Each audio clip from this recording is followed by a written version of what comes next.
Why you should weigh yourself every day for fat loss. I'm Tony. Welcome back to Streetball Strategies. Never need to brag. I do enough of that in my head. I don't follow when I don't compare.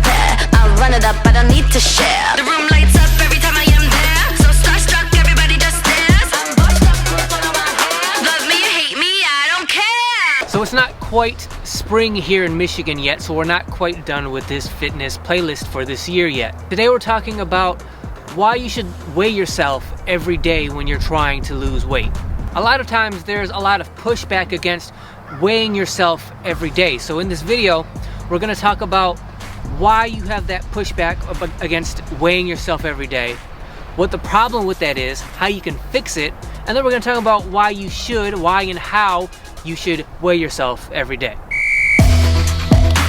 So right up front, the majority of this video is going to have to do with that pushback against weighing yourself every day, because when you do weigh yourself every day, that can be a very powerful tool to help you lose weight. But inevitably, when you tell someone that they should weigh themselves every day and they start telling you about why they don't want to or why they think it's a bad idea, it usually always comes down to the fact that they don't want to have to deal with the frustration. That frustration comes from the fact that when you're weighing yourself every day, people know that many days that weight is going to be exactly the same, if not more, than the day before. Those days where it stays the same or increases can be very frustrating. They know that there's going to be many days like that when you're weighing yourself every day. They don't like the idea of that. They don't want the stress and the frustration of it. When the reality is that stress is not unique to that person. Everybody in America deals with weight management, which means everyone deals with the fact that they never lose fat as fast as they would like to. They never consistently, always, every day weigh less and less. But when you say, that's too much for me, I don't want to have to deal with that, what you're essentially saying, and you are saying this about you, not me, I'm not saying this about you, you're telling me and the rest of us this, which is, I can't deal with that stress, with that frustration. What you're saying is basically that you're weak. Many other people deal with that same frustration day after day, but for some reason, you are special, you're unique, you can't handle it, it's too much for you. And again, you're telling that to yourself. You're saying that about you. You're telling that to us as well. Essentially what you're doing is you're deciding that you're going to fail before you even started. You've decided that the stress of weighing yourself every day is way too much for you to handle, so you're not even going to try. You've decided that you are a failure. You have failed before you even tried.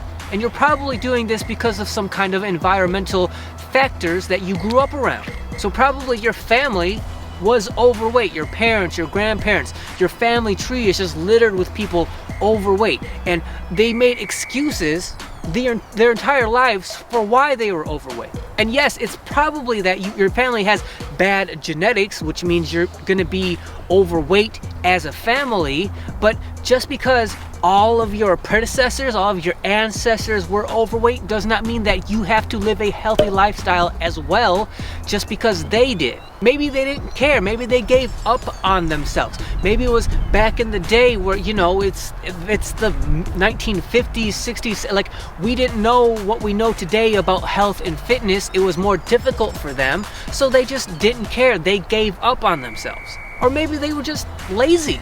Have you ever considered that? Just because they're your ancestors and they're related to you by blood doesn't mean that they're not lazy. Maybe they just didn't care. Maybe they were like fine with being overweight and they just gave up.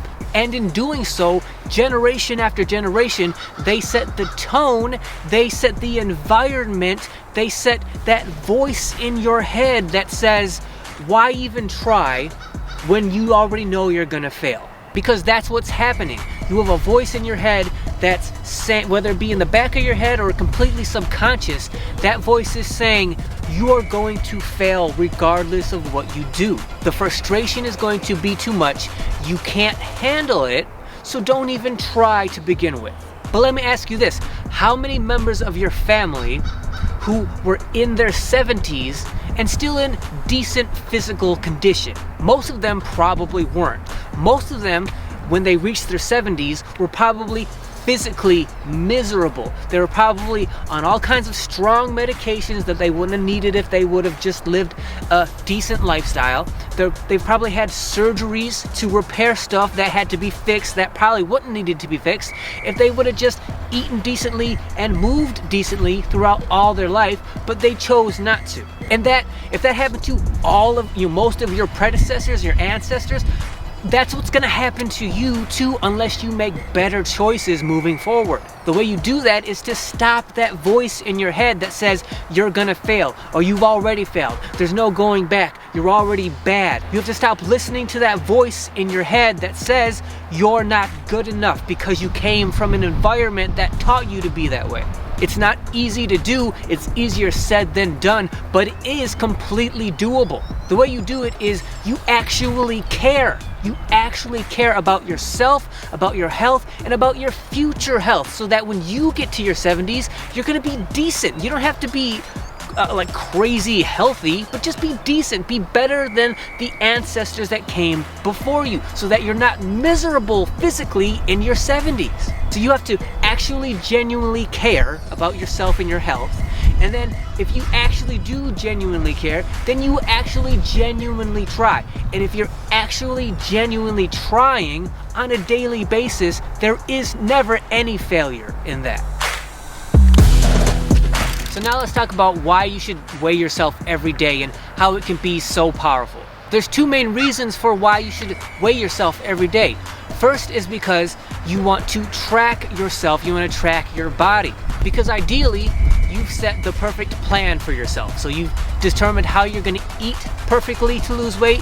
You've determined how you're going to exercise perfectly to lose weight. You figured out how you're going to bring down the stress in your life. You figured out how you're going to get the perfect sleep every night. You've done all these things. You've made the perfect plan and you've stuck to it perfectly. Theoretically, when you do that, your weight should go down every day on the scale. But the reality is, your body fluctuates so much and so often that that's just not gonna happen. On those days when your weight stays the same or you gain half a pound to a couple pounds, what usually happens is it's caused by some kind of stress from the day before. And it doesn't even have to be anything like huge or major. Like, it's not like you have to be like suspended from school or lost your job. It's not like that kind of stress. It could be something really like simple and small, like, you know, you were doing laundry and like you were in a hurry, but your clothes didn't dry fast enough, so it made you late for whatever, and that was like a temporary stress you had during the day. By the end of the day, you completely forgot about that early day stress. But just because your mind didn't hang on to that stressor, it didn't make a big deal out of it at the time or throughout the whole day, doesn't mean your body didn't do that. Just because in your mind it was a small problem at the time and then you got over it, at that time your body probably decided it was under stress. It was stressful. So when that happens, when you experience stress, whether it be physical or emotional, your body produces cortisol, the hormone cortisol, to deal with that stress. That cortisol then binds to sodium, that sodium then binds to water, and then you get bloated, you hang on to more water than you normally would, and because of that, when you weigh yourself the next day, you weigh half a pound or a couple pounds more than you did the day before. It's not like you're magically putting on fat even though you're being perfectly adhered to your fitness weight loss plan. That's usually all it ever is. And sometimes you can control that stress, right? And sometimes, like I said, you don't even notice it at the time, but your body does, and the next day you weigh more than you did the day before. So you weigh yourself every day so that you can keep track of those fluctuations. So you know, like, okay, I put on a pound today more than yesterday. What happened yesterday that would cause me to have that stress? Hopefully you're able to identify what it was so that you can minimize it going forward. But you will never be able to minimize it, eliminate it altogether. There are going to be days where you just weigh more than you want to. You'll do everything perfect, nothing will be out of place, like you'll have no extra stress that you noticed, and the next day you just weigh more. It's just gonna happen that way. The second reason you weigh yourself every day is not for the weight of that particular day. What you're going to do is you're going to collect that number, that weight every day for 7 days. So let's say you weigh yourself Sunday through Saturday, that's your week. Those are your 7 numbers, 1 number every day. At the end of that 7 days, so after you weigh yourself on Saturday and you've collected your 7th weight for the week, you then take the 3 heaviest weights and the 3 lightest weights and you discount them. You don't remember them, you don't count them for that week. It's that middle number that you want to record and save, and that's the number that you consider to be your weight for that week.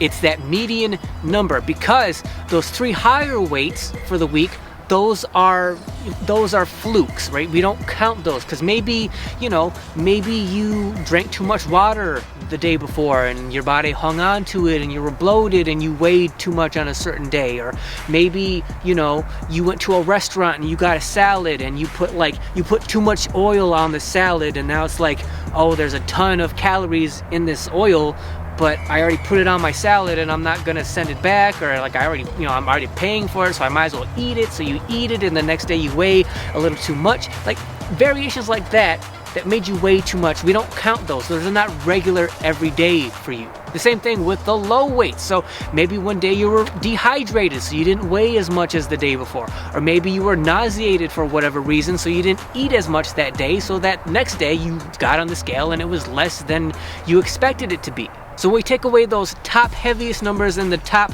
lightest numbers, right? Those are like the outlier numbers. You want to keep the median number, the number in the middle. That's how much you weighed that week. So essentially, if you go Sunday through Saturday, you're not going to know how much you weighed for that week until you get that weight for Saturday, that 7th weight. And that's fine. You don't have to know every day, determine every day, this is how much I weigh. It's fine to have that number determined after those 7 days. And then the goal is next week, after the next 7 days, you want that median number to be a pound less than the previous weight's number. That's really all you need. So every week you take the median number every week, and every week you want it to be half of 1% to 1% less of your body weight. So if you weigh 200 pounds and you weigh yourself every day for 7 days, and then at the end of that 7 days when your median number, say, is 198, that means you lost 2 pounds that week. That's 1% of what your body fat weight used to be. That's perfectly fine, perfectly normal. That's what we want. We want to lose fat slowly. I have a video right here about why that is, but losing weight slowly is the optimal speed, the optimal way to go about it. To me, that is the most accurate way to gauge your weekly weight, because you're taking away the outliers. You're taking away the days where you weigh the most and the days where you weigh the least, and you keep that number in the middle. That's going to tell you every week how much you weigh. That's the number that you record. That's the number that you save. That's the number that you keep in your mind every week. And then every week, hopefully, it's a 0.5% to 1% less. So that's why you weigh yourself every day for fat loss. It's all about keeping track of your mistakes so that you can minimize them going forward, and then just determining what your median number is every week. And I do think using that median number is more accurate than averaging those 7 numbers for that week, because again, that middle number, that's what your average everyday weight was for that week. When you combine all those numbers together and then divide them by 7 to get your average, now you're factoring in all of those outliers when you should just discount them, get rid of them.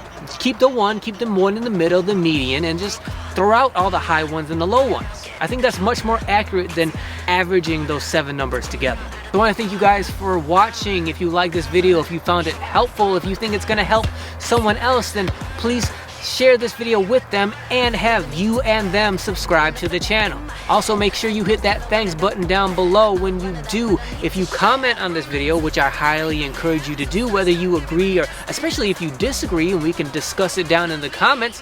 When you comment, by hitting that thanks button, all of your comments down below get highlighted so they stand out, and it directly supports the channel. So anybody that hits that thanks button, know I definitely appreciate it. As always, like, share, comment, like I said down below. Make sure you hit that notification bell so you're notified whenever any of my videos go live on this channel. And until then, I will see you guys next week. You see me coming from a mile, no binoculars. I'm a hot shot, ain't nobody in my caliber. Feeling myself, I belong on camera. I am on top, yeah, I am the manager.